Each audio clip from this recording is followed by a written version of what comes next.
What's up guys? This is me, Dino. Bago ang lahat, nandito tayo ngayon kasi challenge tayo ni Ken sa What's in My Bag gear challenge, and I decided to do something a bit different, no? So, andito lahat, yan, yung mga gears ko na hindi nagagamit dahil sa quarantine, no?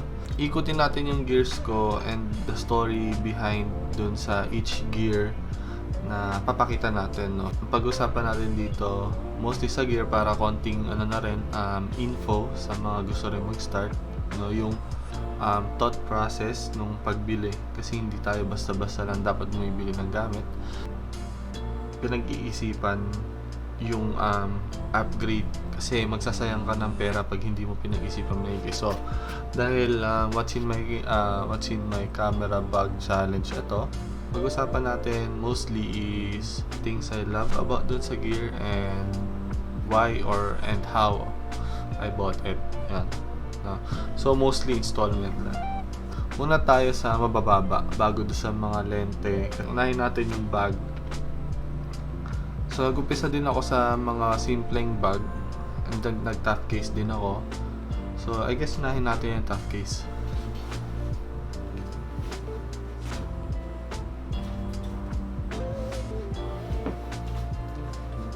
So ito yung top case ko. Ewan ko kung mabubuksan ko to dito. Madumi ata. Shit, ang dumi nga.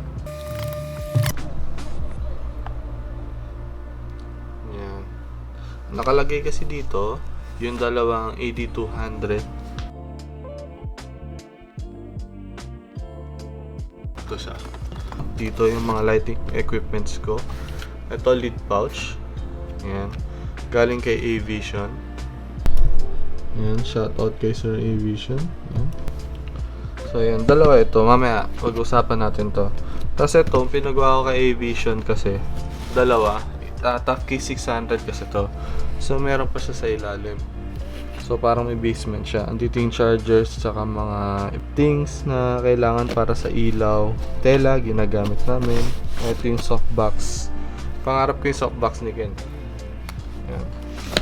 So yan, dati nakalagay dito gears, may mga division to, pero nag-transfer ako sa bag. Papakita ko yung bag. So yan, so yun yung tough case ko, no?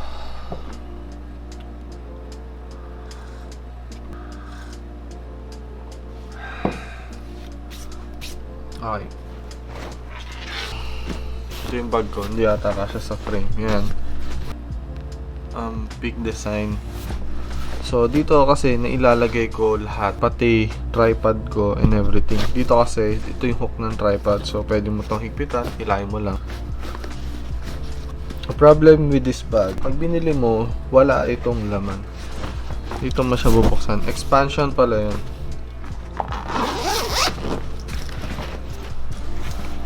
Ito kasi na. Ito na yung main bag ko. So dito may pouch ako. Ito, lagay yan dito. Dito mga cables, stubs, chargers, power banks, batteries, cards. Dito lahat yun. Tapos lalagay ko dito. So parang tech pouch ng Peak Design din. Dito. Sabihin ko mamaya kung bakit Peak Design. Tapos dito, drone. Battery ng drone, tas ilalim to battery din ng drone. Yung 105, A73, A65. Ito kasi mga ginagamit ko, pakita natin mamaya. Tas dito mga lens and other. Tas may mga bulsa rin to sa side. Yan, kabilaan. Tas naka-hook yan dito, hook mo lang siya. So ito, pwede mo itong tanggalin. Tas pwede mo siyang gawing sling bag. Nasa sayo. May strap naman ng Peak Design din na gamit sa camera. Pwede mong gamitin dito. So yun. Ito, ang gusto ko sa bag na to is may mga parang matibay na bakal siya sa loob. Dito. May parang buto siya. So may parang skeleton siya.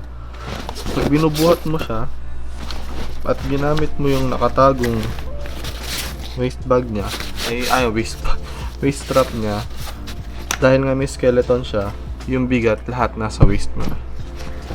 So, yan. Masyadong mahaba yung topic, yung review dito sa bag na to. Comment kayo kung gusto niyo review kasi sobrang dami ng pwede mong gawin dito. Sobrang laki ng tong bag na to. Halos lahat ng gears mo papasok dito kung gugustuhin mo. Listen natin. Yung bag kasi na yun, sobrang dami ng ito sa size comparison. Yan. Sabi nga nung tropa ko, punta na daw ako ibang mundo. Mars. Kasi malaki siya. Tapos pwede mo pa siyang expand. So pwede pa siyang pang camping. So kung gusto niyo review na ito, sabihin niyo lang sa akin. Comment down below kung gusto niyo review na itong Peak Design. Kasi masyadong modular yung design ng bag na to. So nag-decide ako na mag-backpack instead of tough case or bumili ng another tough case kasi pagpunta kayo ng beach or anything na may hiking or mahirap maglakad, mahirap ang naka-tough case lang, kailangan meron kang option na backpack kasi pagka mahilig kami mag-travel, mahilig kami mag-shoot, yan, shoot kami sa Larine Beach, may mataas doon, everything. Pagka minsan mag-haul ka ng gear, bundok man yan, minsan shoot kami sa Ifugao, wala kaming backpack, hirap na hirap kami magdala ng gamit. So yun, kaya kailangan nyo talaga ng maayos na backpack. So yan, huwag nyo kakalimutan yan. May peak design din ako na everyday sling bag para sa camera ko. Pag nagsushoot ka na kasi on the day, kailangan may lalagyan ka rin ng gamit para hindi mo laging tinatawag yung assistant mo or PA mo. So dito ko yung nilalagay. So yan. Ito pala Osmo Action. This is the GoPro one. Sorry. GoPro, Osmo. Yan. Bakit magkaibang brand? Kasi ito kay Papa talaga to. Niram ko lang. Ginagamit ko sa motor. Ito GoPro. Tapos bumili ako ng pang audio neto. May problema ako sa audio neto. Pag nagmamotor ako, nasa loob yung lav mic. Nakatatlong lav mic na ako. Iba-ibang brand. Nagpipick yung audio niya. Nakaset na ako lahat. Nag-manual setting ako. Nag-automatic ako. And ganun pa rin. So, yun guys. Baka matulungan niyo ako sa problemang yun. Kasi sinusubukan ko mag-motovlog. Pero, naiirita ako. Ilang beses na ako nag-try. Mabiyahe ako. Tapos, ganun yung audio ko. So, yun. Baka matulungan niyo ako. Peace. So, ito. Kailangan nyo to. Storage. Kakabili ko lang na to. At first, kahit di kayo bumili ng ganito, pero pinsan kasi pag may SD, tas kayo yung studio owner, kailangan ng editor ninyo ng fast storage. So, para rin magamit niya kapag tapos ng event. Kasi pag tapos event, magkakopy pa ng files yan. So, imbis na uwi na lang yung mga team ninyo, maghihintay pa sila. So, eto kasi solid state siya. Mas dihamak na mas mabilis siya sa the usual external drive. Dun nga lang medyo may presyo, pero it's nice to invest din kasi para mas mabilis ang trabaho. Tapos nandito lahat ng backlogs ko. Lahat ng hindi pa tapos nandito. Yan. Para hindi ka rin matambakan ng backlogs. 500 gig lang yun. Hindi ko na mai-chat. Tapos ito. This is the Manfrotto quick release plate. Yan. Ito isa sa mga bagay na ayaw kong binibili. Bakit ka mo? Napakasimple, tapos para sa akin mahal siya. Pero kailangan mo kasi ng original dahil ito kakabit mo sa tripod. As may plate siya, nakakabit sa camera. Para yung camera, pwede mong tanggalin and ikabit ng mabilisan lang. So example, magta-transfer ka from gimbal to tripod, clip mo lang, pasok mo sa kabila.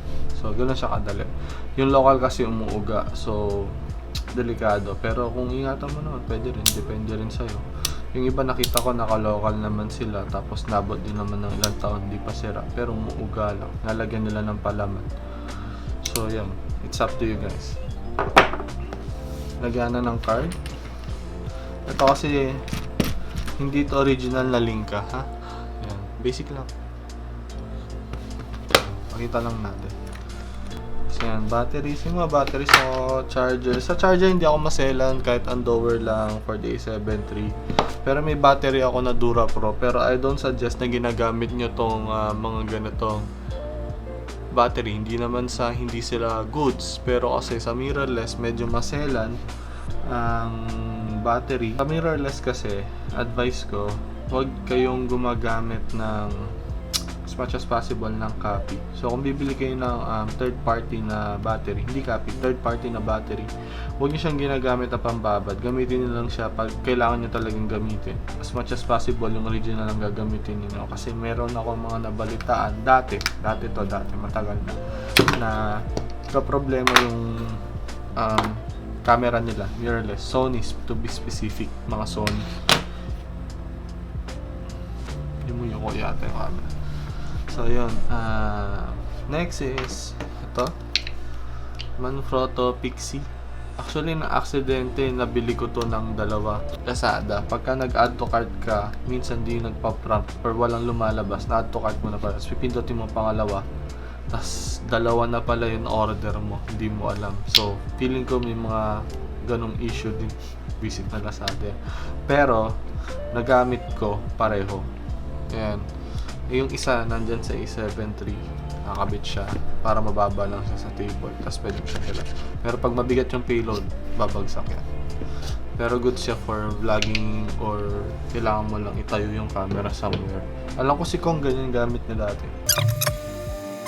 This yung Lume Cube. Yan, Lume Cube yan. Kagandahan sa mga mababa yata talaga.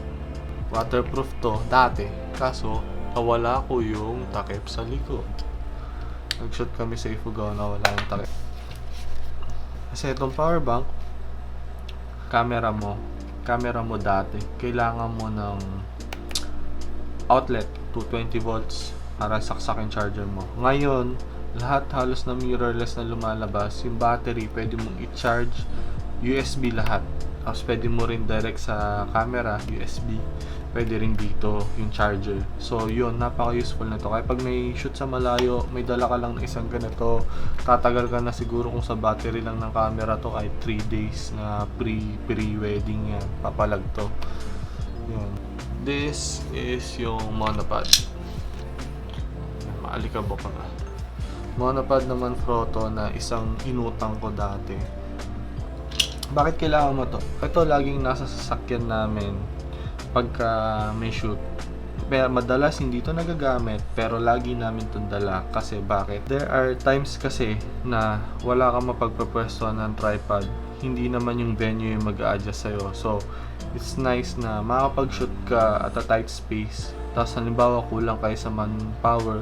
Ito kasi pwedeng run and gun. Mabilis ka mag-deploy, mabilis ka mag-shoot. So kung gipit sa oras, naghahabol kayo, mag-entourage na, ganyan, yada. It's nice to have this para yun muna yung gamitin mo. Sa isa pa, kung marunong kang gumamit nito, maraming shots na pwedeng gawin dito. Mahirap lang siyang matutunang gamitin. Feeling ko mas malaki yung learning curve sa paggamit ng monopod kaysa sa paggamit ng gimbal. Kasi yung mga techniques dito, kailangan mo rin ng steady hand. Nakita ko sa YouTube, hirap din.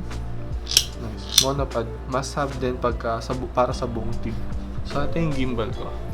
Yan. Ronin SC. Mamaya na yung mga story about sa gears. Yan, Ronin SC. Bakit Ronin SC? Si Ken kasi naka Ronin S. So sinubukan ko, mabigat. Hindi ko kaya. So siya kaya niya. Mas maganda kasi katawan ni Ken kaysa sa akin. Ang problema ko lang dito is yung payload. Okay naman yung payload niya actually pala. Yung likod, yung back part, sabi back part, ito kasi yung back part, ito. Kasi pagka tumatama yung eyepiece or pag inatras mo yung camera, pag mabigat yung lente, kailangan mo i-atras yung camera, natatatama siya.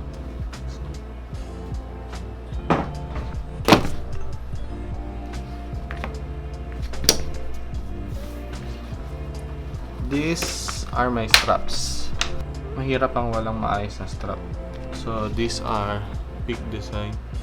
Peak Design din. Kung mapapansin niyo, nasa ecosystem ako ng Peak Design. Bakit? Yan, Peak Design. Peak Design kasi ito, madali mo siyang may adjust. Hindi siya kumakagat sa t-shirt, madulas siya. So yan, it's a whole another story. Kung gusto niyo magkaroon tayo ng review for Peak Design gears, comment down below. So yun, for another video na straps sa Peak Design, ecosystem ng Peak Design. Ito na tayo sa isa sa paborito ko at isa sa mga bumuhay sa akin ito yung isa sa mga kikwento ko sa inyo. Mavic 2 Zoom. Ito isa sa mga bumubuhay sa akin hanggang ngayon. So yan, baka naman mga photo video dyan, kailangan nyo magdo-drone, hindi tinipid na lipad. Yan. Ganap din ako ND filter niyan dito sa Pinas, baka may alam kayo. Snap. AD200. Ito yung trigger niya, separate to. Ito yung bulb holder. Yung makabit yung bulb dyan. Pwede rin namang diretso flash head. Dalawa yung ganito ko, no? So, meron kasing accessories to na pwede mong ikabit. Dalawang AD200 na ganon. So, para makuha mong matalo yung araw. So, ibang video na yan kung gusto nyo, no? So, ito na tayo. Ito na isa sa mga essentials ng photographer, videographer, no? Yung body ng camera and then yung mga lente. The one I'm using right now is the A7 III, Sony A7 III, no? So, sabi ko nga kanina, nag-upisa ako sa Canon 700D, 70D, tapos Sony A7. Bilibenta lang to, Sony A7. Luckily, nakapag A7 III ako, no? It's not all about gears naman eh. Pwede ka rin nang makagawa ng magandang content. Hindi lahat nakukuha sa gears. Pero kasi pagka nag-events ka kasi, so para ma-maximize mo rin at ma-lessen yung risk ng pagsablay mo or pag-miss mo ng moment, kailangan mo rin ng magandang gears. Kasi pag mabilis yung moments at mabagal yung camera mo, hindi siya makasabay sa'yo. Eh nasa events ka, hindi naman pwedeng yung tao mag-adjust sa'yo. So yun, important to upgrade your gears kasi mapag-iwanan ka. Pero kung yung gears mo okay naman yung autofocus and everything, tapos madiskarte ka naman. Ako dati, dahil yung camera ko nagbaback focus everything, entourage ko manual focus, tapos pagpapahintoyin ko, tapos pag picture ko, magfo-focus rack ako habang kumukuha ng picture, like 4 to 5 shots, dire-diretso yun. At iusog kong ganun, ikot ko yung focus habang picture para sigurado ako.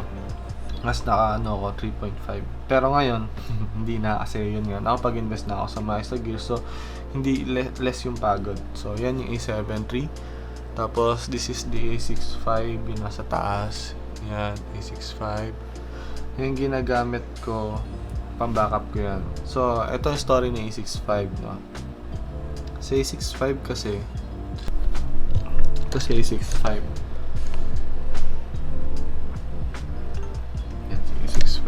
Nakakabit sa kanya, mamaya pag-usapan natin. Ito dito papasok yung upgrade direction yun. Nagkamali ako ng binili actually. So pagkabili ko ng A7 III, yan yung main camera ko. Bumili ako ng A7 II, nag-installment ako. Shout out kay Sir Joseph Filters. Kung sabi niyo siya, marami siyang binibentang gears. Reasonable yung price, very competitive. Mabilis kausap, maayos. Search nyo lang Joseph Filters. Ayan. So, bumili ako ng A7 II sa kanya. Nag-decide ako to go for the A7 II. Then, nung ginamit ko na na-disappoint ako sa autofocus kasi sa events, mahirap pag mabagal ang AF ng camera mo. So, I ended up din na hindi ginagamit madalas yung A7 II as a backup camera.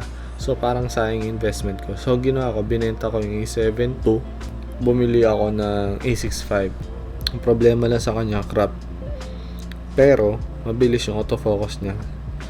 Tsaka, okay na rin siya, mas maliit. So, pang backup ko lang naman. So, doon ako nagkamali. So, dapat doon, bumili na kagad ako ng A65 kesa nag A7 ako kasi nagsayang ako ng pera doon.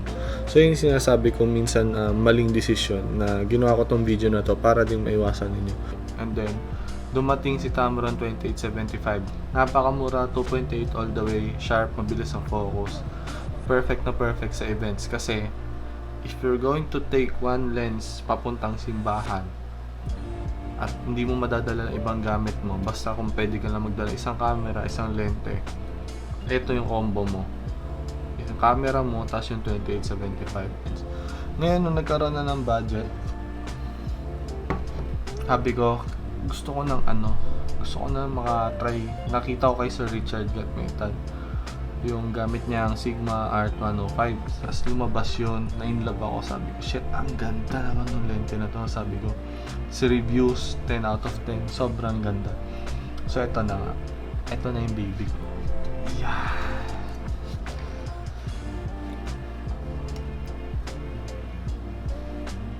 Yan.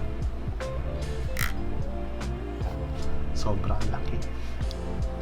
Plus niya. So yun, sharpness, wala kang masabi dito sa lente na to. Super sharp. Pwede mo rin gawing baso kung gusto mo. Kung mayaman ka, gawin mong baso. Tapos dumating ang panahon, binenta ko na si 35 para bilhin si 51.4. Ayan, si 51.4.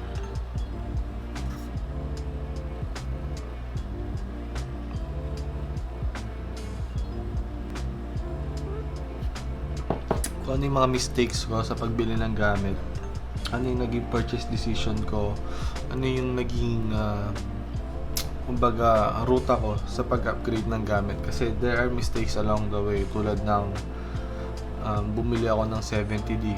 Bad decision yun kasi yung 70D may pangit ang board, yan, nag-overheat. So yun, may mga mistakes ako. And sana kahit paano nakatulong ako kung bakit ko binili itong mga gamit na to. So yun, pero take this as only, take nyo lang to as an advice or an opinion. Huwag nyo i-take ng sagat-sagaran, no? Kasi lahat tayo may magkakaiba ng pangangailangan or magkakaiba ng pagsisimula. Basta importante dito, kahit wala kayong gamit, passion lang and sipag, attitude. Hayaan nyo yung skills. Basta may passion kayo, masipag kayo, makukuha nyo rin yung skills. Yun, Ken. Okay na yung challenge mo. Sana nagawa akong tama. And then, sina-challenge ko si Kevin, tsaka si Dexter na gumawa din ng ganitong video dahil quarantine naman. Ayan. Marami pa ang backlogs. Quarantine naman. So, gawa naman kayo. Share nyo rin sa amin yung story nung gears ninyo, kung bakit nyo binili. Yan, si Sir Dex tsaka si Sir Kevin. Peace.